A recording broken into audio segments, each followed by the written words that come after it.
हैदराबाद गॅजेटनुसार एक सुद्धा प्रमाणपत्र दिलं नाही असं आमचं म्हणणं आहे, पण आयुक्त साहेबाचं मागच्या म्हणणं आहे की आम्ही 308 दिले. आणि जे 61,000 तुम्ही म्हणताय ही आमची पूर्वीची नोंदी सापडलेली शिंदे समिती, तिच्यातच फक्त वरच्याकडील तुम्ही नाव टाकले हैदराबाद गॅजेट प्रमाणे, म्हणजे आमचीच नोंद आम्ही सापडली आणि तुम्ही त्या हैदराबाद गॅजेटला जोडू. आपण ते व्हेरीफाय पाठवून तुम्हाला यादी मी यादी पाठवून व्हेरीफाय करून घ्या. नंबर 1 नाही पहिला म्हणजे 58 लाखाचं बायफर्केशन पाठी तुम्हाला जिल्हा नाही देतो. ते झालं 58 लाखाचा विषय सोडून दिला. आपण दुसऱ्या विषयात आलो होता हैदराबादच्या. हैदराबादला तुम्ही काय करा, 90 आणि 1994चा जी JR काढलेत त्याची नियमावली लावा, कारण आमच्याकडं पुरावा आहे. पुरावा असला तर देऊच आपण काय. मग हैदराबाद गॅजेट पुरावा आहे ना आधार तुम्हाला.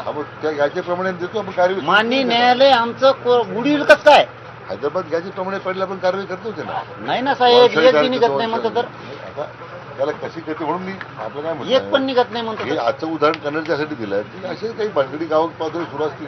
तुम्ही स्वतः पण मागच्या वेळी धाराशिवला बरं, आता तुम्हाला साताऱ्यात विचारलं ते झाले 2 विषय, ते झाले 2 पेंटिंगच पडले ते झाले, रिझल्ट काही निघाला नाही. आता साताऱ्याचा विषय होता, तुम्ही म्हणले कोर्टात जाईल, म्हणजे आता लेखी दस्तावेज सातारा संस्थांचा, कोल्हापूर संस्थांचा लेखी दस्तावेज ज्या राजश्री छत्रपती शाहूराजांनी सगळ्या धुन्याला आरक्षण दिलं, ते जर मान्य न्यायालयात टिकत नाही म्हणलं.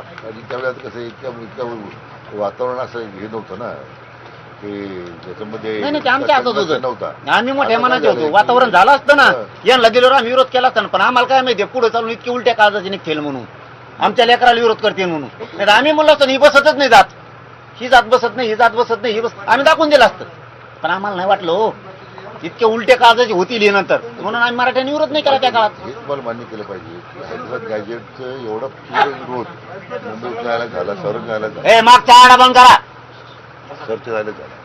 आपण त्याला स्थगिती दिली का? त्या विना त्रासाचं झालं का आपल्या तू?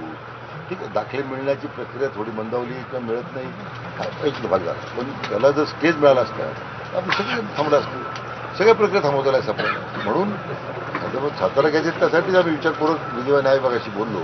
ते म्हटले आता शेवटी कायद्यात तज्ञाचं मत घेऊन जर आपण जर नाही वागलो, उद्या जर काही झालं ते सांगणार आम्ही तुम्हाला बोललो होतो. साहेब तुमचं ना आमचं काय भांडण नाही, तुम्ही आलात तुमचं आम्ही सन्मान केला, आमच्याबद्दलच कोर्टात जात आहे आणि 94च्या बद्दल जात नाही, म्हणजे हे दुटप्पीपणा त्या अधिकारी तरी कोण आहे तुम्हाला सांगणारा आम्हाला माहिती. बोलत नाही मी साताऱ्यात बोलतो, साताऱ्यातच बोलतो आम्ही सुद्धा. आमच्याजवळ पुरावा आहे, त्यांना कोणचा आधार जोडलाय, कोणचा आधार जोडलाय JR काढताना?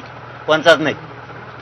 तुम्ही इकडे देण द्या, तुम्हाला तिकडे बोलावं लागतं. मग मीडिया तिथून गेल्यावर कसं काय काय आरक्षण आहे तुम्हाला शिकितो, आरक्षण मी सध्या तुम्हाला काहीच आरक्षणात माहिती, तुम्हाला आकडे माहिती आहे, टप्पू टप्पू आकडे. हे आकडे नाही, हे शिकाय गरीबाचा आशीर्वाद लय डेंजर असतो येऊ. ही सत्य परिस्थिती. आमच्याजवळ पुरावे तरी आमचं कोर्टात जातं होय, आणि यांजवळ पुरावे नसून कोर्टात त्या कोण तुम्हाला शिकितोय त्याला म्हणते 94चं 89चं नाही करतात. एका अध्यादेशावरती आरक्षण टिकून एका अध्यादेशावरती 89चं बोलतोय मी आता. मंडल कमिशनचं अध्यादेशावरती आरक्षण टिकलेले ते अध्यादेशावरती आरक्षण टिकत नसतं. तो रूल नाही, घटनेचे कलम वाचमा ना काय बोलत होते मीडियात. निर्णय झाल्यानंतर कोणी कोर्टात कंटेस्ट नाही केला, लोकांनी कंटेस्ट करत न गेल्यामुळे पाटील साहेब आम्ही सांगितलं तुम्हाला आता आम्ही चांगले लोक आहेत. नाही इतके नियत खराब नव्हती, आता बी नाही. 94ला आपण दोघं असतो काय अडचण नसते. अहो मी म्हणतो आता बी चॅलेंज करता येतं तरी करीत नाहीत. गरीबाच्या ओबीसीच्या लेकरांनी काय केलं म्हणून करीनात. आम्ही संस्कारातच वाढलो. आता बी सांगतो तुम्हाला, आता चॅलेंज होतो 94चा JR आणि मंडलचा सुद्धा 1990चा सुद्धा देऊ, पण आम्ही इतके घाण संस्काराचे नाहीत. गरीबाच्या लेकरांनी काय केलं, ओबीसीच्या लेकरा बाळात वाटलो करायचंय म्हणून आम्ही करीत नाही. एका धडाक्यात जात आहे 94चं बी आणि 90चं सुद्धा, कारण ते अध्यादेशावर जिवंत आहे. कोर्टाची मान्यता नाहीये त्याला. सुप्रीम कोर्टाच्या अध्यादेशावरती देशातलं आरक्षण काढताच येत नाही. त्याच्यावर आता एवढी जाहीरपणे वाच्यवर करता मी करतोय ना, तुम्हाला कोण करा म्हणतोय? मी आहे ते. मी जर तुम्हाला सांगितलं नाही तर शिकणार. आता हे नवीन आरक्षण शिकायचे समजा, नवीन विद्यार्थी आता तुमच्या सपाट्यात आलाय, नवीन विद्यार्थी इकडून त्याला कोपरा लुटी देत, तिकडून लुटी देत, ते बी लुटी देत. खरं बोलायला गेलं की कोपर खेळ्या सुरू होत्या. काय बोललेत नुसते इथं आले आंतरवले जाऊन मराठ्याला आरक्षण मिळून द्या म्हणले. थांब रे, इथं आले तर मराठ्याला आरक्षण द्या मिळून दिले, लगेच त्यांच्या मागे लागले. का तुमच्या कोण बोललं की मग गोड लागतो, मग लय चांगला आहे मराठ्याचा. आणि उचित मराठ्याच्या पोरा कोण बोललं की काय लगेच तुम्हाला उकळ्या फुटत आहेत. नंतर बरेच नाही नाही, तुमचं नाही का बोलत, एक बोलला समजा, जाऊ द्या मराठ्याकडून एक बोलला, पटन नाही पटन यांचं मग तुमचं मग पटन नाही पटन, तुम्ही दोघं निघून जाताना आता मी उपोषणाला बसायचं तर बसनच, ते पुढे जे व्हायचं ते होईल. एक माणूस मराठ्याकडून बोलला, कार्य मिरच्या लागल्या, इतके दिवस ओबीसीचं काम नाही केलं का त्यांनी, कमी उपकार फेडता लगेच.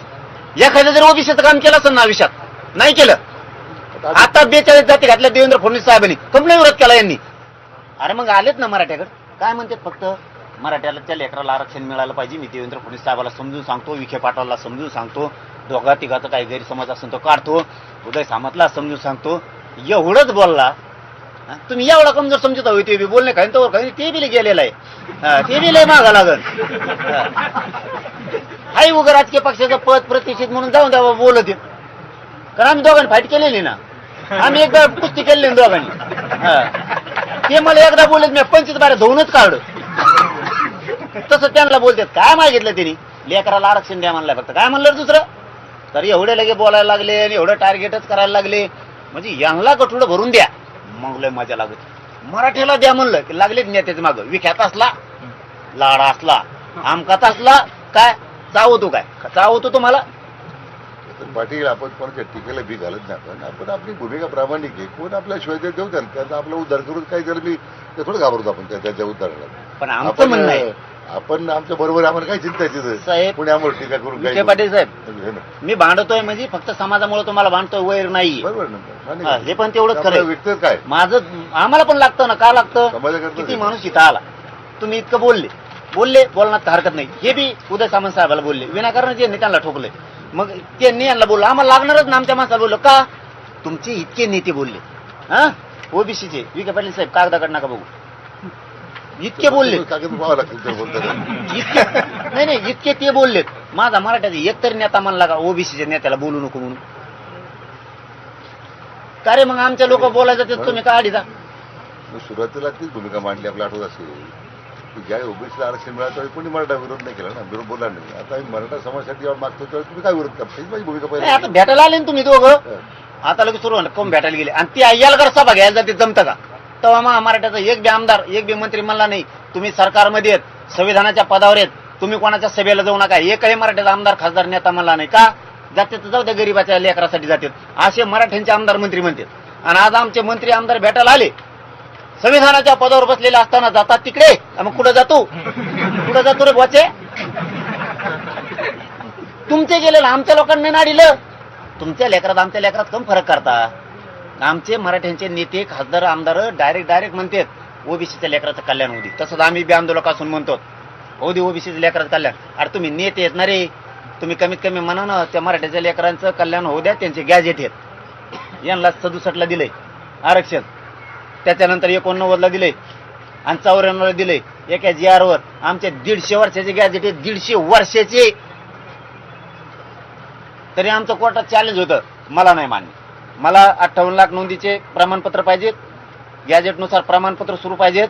हे तुमचं मग दोघाचं भांडण, मला 17 संस्थांचा GR पाहिजे, केसेस मागे घ्या, लेखी दिलेले, लेखीचं दाखवतो. 17 संस्थांच्या मध्ये उद्या आपलं अडकलं घोंगडं हैदराबादचं सुद्धा, तर काय करा तुम्ही मग 94चा अडका, मग असं नाही तसंच होईल मग, होय ना, 94चा अडका. ए बाकीचे ना चर्चेला आलेले माणसं हे पाहुणे असते, त्यांचं पण अडकण ना, असं कसं, म्हणजे त्यांना एका वेळेवर दिलेलं चालतं. आमचा विरोध नाही बाबा, तुम्ही आमच्या लेकराला विरोध करा, एवढंच म्हणणं आहे. गौरवच्या नंतर बऱ्याच घटना दुरुस्त झाल्यात, त्या घटना दुरुस्तीचे कायद्याच्या पुढे जवळ शेवटी मग तो जो निर्णय झाला 51% पर्यंतचा, त्याच्यामध्ये बसून गेले. आता आपल्याला त्या घटनेची याची काय त्या न्यायमूर्ती याची केस होती त्या आरक्षण कोण चालू सांगतोय 52% आरक्षण द्या म्हणून, सुप्रीम कोर्टाने मान्य केलं. कोणचा राईट आहे दाखवा मला. इंदिरा साहनी 52%ला इंदिरा साहनी केस 50% म्हणतं इंदिरा साहनी जजमेंट, 51%च आहे ते पाटील. इंदिरा साहनी केसमध्ये काही राज्यांनी प्रयत्न करून पाहिलं, सुप्रीम कोर्ट सॅक डाऊन केलं. इंदिरा साहनीचं जजमेंट सांगतंय 50%ची मर्यादा ओलांडायची नाही म्हणून आमचं 16% गेलं. 52% कसं काय मग, 52% कसं काय मग. म्हणजे आपण मध्ये आता EWS का EWS ला भारत सरकारने 10% वाढून त्याच्यामध्ये आपल्या काही लोकांना संधी मिळून गेली EWS मध्ये. भारत सरकारच्या ईडब्ल्यूएस प्रमाणे. पण माझा मुद्दा काय आहे की इंदिरा साहनीच्या जयमेनमुळे आपल्याला इतकं बंधन आलेलं आहे. परंतु आता त्यासाठी घटनादुरुस्ती करायची, काय करायची त्या नाही, तुम्ही सातारा संस्थांचा जी आर काढा, तुम्ही ती जी आर काढा, कारण आम्हाला आधार आहे. बिना आधाराचे जी आर काढता येत नाहीत. की महाराष्ट्रात देशात पहिला जी आर आहे मराठ्यांचा का आधार घेऊन आहे.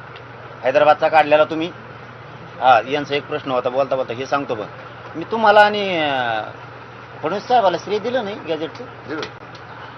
बोला तुम्ही त्या संपलं, दिवशी. संपलं विषय.